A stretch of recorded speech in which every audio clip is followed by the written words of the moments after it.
Good morning, dear friends.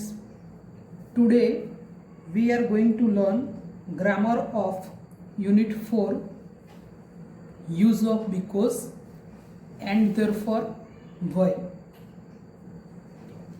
WH why નો અર્થ શા માટે એવો થાય છે. કોઈ ક્રિયા અંગેનું કારણ જાણવા માટે વય પ્રશ્ન શબ્દથી પ્રશ્ન પૂછવામાં આવે છે. શા માટે એવું આપણે પૂછવું હોય તો આપણે વયથી પ્રશ્ન પૂછીએ છીએ. બીકોઝનો અર્થ ફોર ધ રીઝન ધેટ, અર્થાત કારણ કે થાય છે. બીકોઝનો અર્થ થાય કારણ કે. એટલે જ્યારે વયથી પ્રશ્ન પૂછાય છે ત્યારે જવાબમાં આપણે કારણ લખીએ છીએ, રીઝન લખીએ છીએ. ક્રિયાનું કારણ દર્શાવવા માટે ઉભયન્વયી અવ્યય એટલે કે કંજક્શન તરીકે બીકોઝનો ઉપયોગ થાય છે. બે વાક્યને જોડવા માટે બીકોઝ શબ્દનો ઉપયોગ થાય છે ત્યારે તે કનેક્ટિવ એટલે કે સંયોજકનું કામ કરે છે. એટલે વયથી જ્યારે પ્રશ્ન પૂછાય ત્યારે બીકોઝ વાપરીએ છીએ આપણે કારણ દર્શાવવા માટે, અને બે વાક્યને જોડવા હોય ત્યારે પણ બીકોઝ શબ્દનો ઉપયોગ થાય છે, અને ત્યારે તે કનેક્ટિવ એટલે કે સંયોજકનું કામ કરે છે. જેમ આપણે એન્ડનો ઉપયોગ બે વાક્યને જોડવા માટે આગળ શીખી ગયા છીએ, બટનો ઉપયોગ પણ શીખી ગયા છીએ, એ જ રીતે બીકોઝનો ઉપયોગ બે વાક્યને જોડવા માટે અને જ્યારે વયથી પ્રશ્ન પૂછાય ત્યારે જવાબમાં કારણ એટલે કે રીઝન લખવા માટે પણ થાય. ડાયલોગ જોઈએ આપણે. Study the following dialogues. Teacher says, why were you absent from school yesterday, Monali? શિક્ષક પ્રશ્ન પૂછે છે મોનાલીને કે તું ગઈકાલે શા માટે, વય શા માટે એબસન્ટ હતી, ગેરહાજર હતી. મોનાલી કહે છે, Monali says, sir I was absent from school yesterday because I was not well. હું ગઈકાલે ગેરહાજર હતી કારણ કે હું બીમાર હતી અથવા મારી તબિયત સારી ન હતી. તો તમે જોયું કે વયથી પ્રશ્ન પૂછ્યો છે તો કારણ આવ્યું કે હું બીમાર હતી. તો જ્યારે વયથી પ્રશ્ન પૂછાય ત્યારે જવાબમાં બીકોઝ આપણે લખીએ છીએ કારણ દર્શાવવા માટે. Teacher says, why did you close the window, ભરત? શિક્ષક વયથી પ્રશ્ન પૂછે છે કે ભરત તે શા માટે બારી બંધ કરી દીધી? Bharat says, because I feel cold. તો ભરત કહે છે કે મને કારણ કે મને ઠંડી લાગે છે. તો આમાં પણ આપણે જોયું વયથી પ્રશ્ન પૂછ્યો અને આન્સર આપણે બીકોઝથી લખ્યો. Teacher says, Tejal, why are you not writing? શિક્ષક તેજલને પ્રશ્ન પૂછે છે કે તું શા માટે લખી રહી નથી? Tejal says, I am not writing, હું નથી લખતી, બીકોઝ કારણ કે આઈ હેવ નો બોલ પેન, મારી પાસે પેન નથી અને એટલા માટે હું લખતી નથી. Teacher says, why do we drink milk, Nisha? આપણે દૂધ શા માટે પીવું જોઈએ? Nisha says, we drink milk because it is a wholesome food. હોલસમનો અર્થ થાય આરોગ્યપ્રદ. તો આપણે દૂધ એટલા માટે વી ડ્રિંક મિલ્ક, આપણે દૂધ પીએ છીએ કારણ કે તે આરોગ્યપ્રદ ખોરાક છે. તો હવે તમને ખ્યાલ આવી જ ગયો હશે કે વયથી જ્યારે પ્રશ્ન પૂછાય છે ત્યારે જવાબમાં કારણ કે એટલે કે કારણ દર્શાવવા માટે બીકોઝનો ઉપયોગ થાય છે. અને બે વાક્યને જોડવા માટે બીકોઝનો અર્થ કઈ રીતે થાય એ હવે આપણે જોઈએ. કારણનો અર્થ દર્શાવવા માટે બે વાક્યોને બીકોઝથી જોડવામાં આવે છે. બીકોઝ કંજક્શન અર્થાત ઉભયન્વયી અવ્યય કહેવાય છે. હવે બે અલગ અલગ વાક્યો છે, બરાબર, એને આપણે બીકોઝથી કઈ રીતે જોડવાનું એ જોઈએ.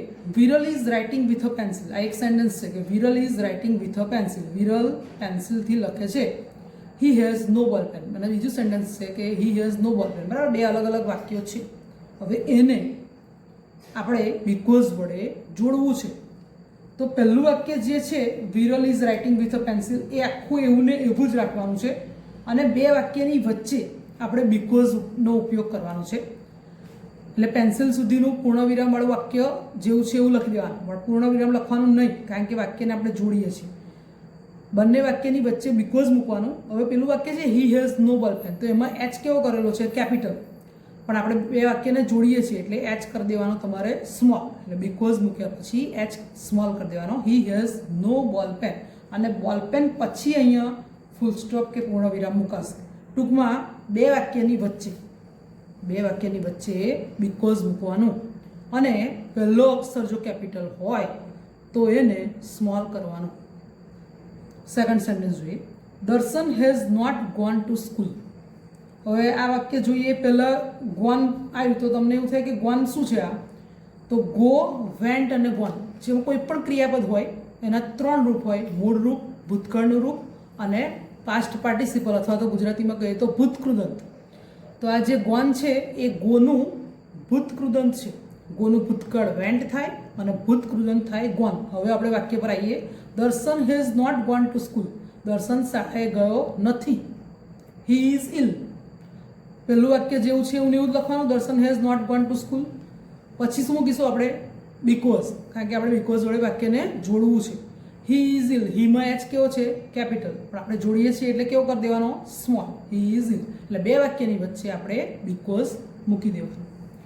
The teacher said we can't go to the playground, it is raining. શિક્ષકે કહ્યું કે આપણે રમતના મેદાનમાં જઈ શકતા નથી. We can't go to the playground, આપણે જઈ શકતા નથી. કેમ નથી જઈ શકતા?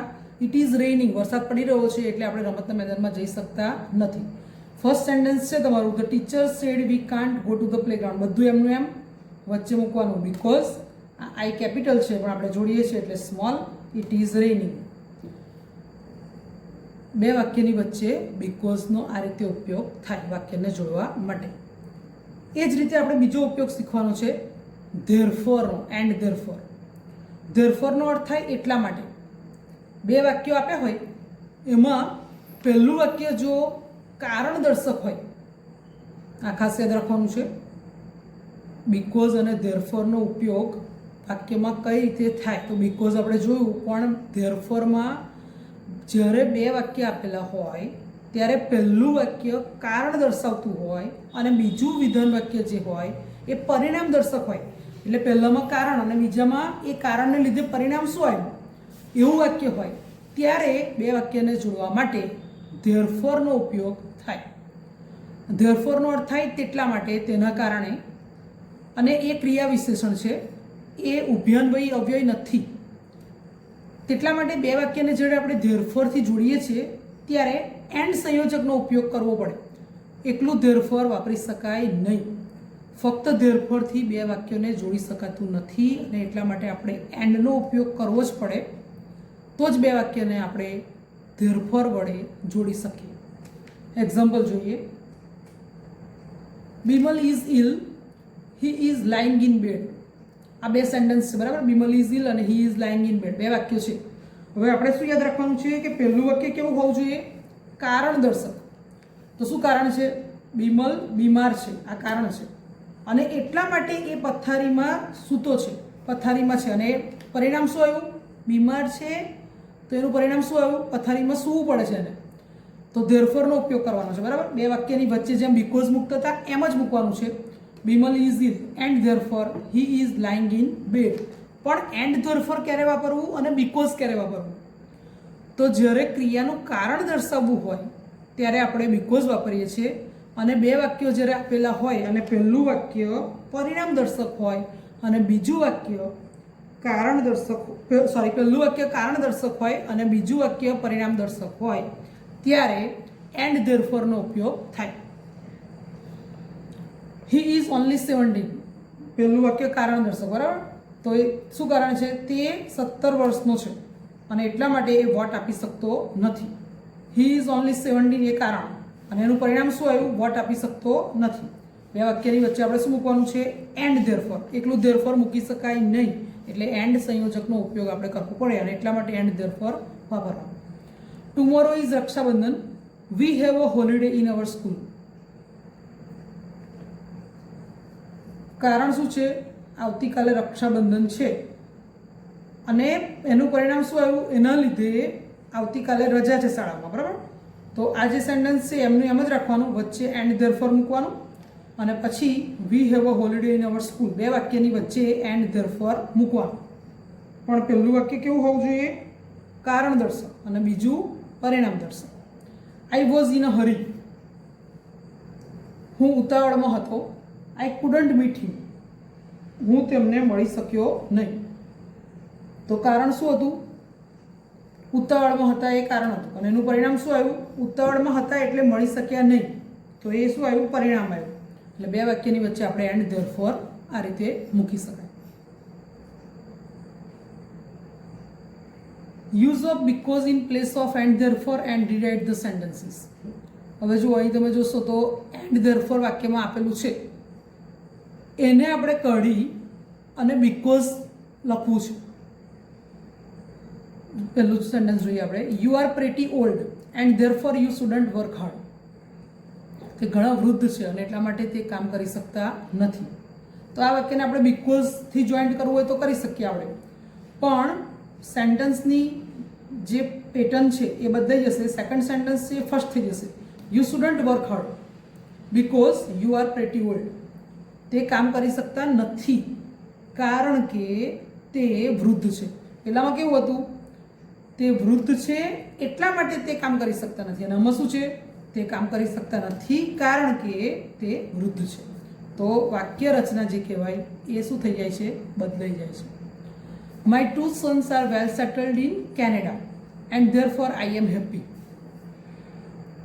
મારા 2 પુત્રો કેનેડામાં સેટ થઈ ગયા છે, વેલ સેટ થઈ ગયા છે અને એટલા માટે હું ખુશ છું. હવે આ જ વાક્યને આપણે બીકોઝ વડે જોડવું હોય તો આઈ એમ હેપી પહેલાં લેવું પડશે આપણે. આઈ એમ હેપી બીકોઝ હું ખુશ છું કારણ કે, કારણ શું છે, my 2 sons are well settled in Canada. હું ખુશ એટલા માટે છું કે મારા બંને પુત્રો કેનેડામાં સારી રીતે સેટ થઈ ગયા છે. He is only 16 and therefore he can't get a driving licence. તે 16 વર્ષનો છે અને એટલા માટે તે ડ્રાઇવિંગ લાઇસન્સ મેળવી શકતો નથી. હવે આપણે બીકોઝ વડે જોડવું છે તો હી can't get a driving licence ને પહેલાં લેવાનું. હી can't get a driving licence, તે ડ્રાઇવિંગ લાઇસન્સ મેળવી શકતો નથી કારણ કે બીકોઝ હી ઇઝ ઓનલી 16, કારણ કે તે ફક્ત 16 વર્ષનો છે. તમને ખબર છે 18 વર્ષે આપણને ડ્રાઇવિંગ લાઇસન્સ મળે છે. My son is unmarried and therefore we are looking for a bride. મારો પુત્ર અપરિણિત છે અને એટલા માટે અમે કન્યાની શોધ કરીએ છીએ. આ વાક્યને આપણે બીકોઝ વડે જોડવું હોય તો જે સેકન્ડ સેન્ટેન્સ છે we are looking for a bride એ આપણે પહેલાં લઈશું. We are looking for a bride because my son is unmarried. અમે કન્યાની શોધ કરી રહ્યા છીએ અથવા જોઈ રહ્યા છીએ, કન્યાને જુએ છે, શોધે છે એમ. બીકોઝ કારણ કે માય સન ઇઝ અનમેરિડ, મારો પુત્ર અપરિણિત છે. એટલે બીકોઝ અને ધેરફોરની વાક્ય રચનામાં ખાસ યાદ રાખવાનું છે. I haven't read this novel and therefore I want to buy it. મેં આ નોવેલ વાંચી નથી અને એટલા માટે હું તે ખરીદવાની ઈચ્છા રાખું છું. બીકોઝ વડે જોડવું છે આપણે તો સેકન્ડ સેન્ટેન્સ છે ફર્સ્ટ લઈશું આપણે. I want to buy this novel because I haven't read it. હું આ નોવેલ ખરીદવાનું વિચારું છું કારણ કે, ઈચ્છું છું કારણ કે મેં તે વાંચી નથી.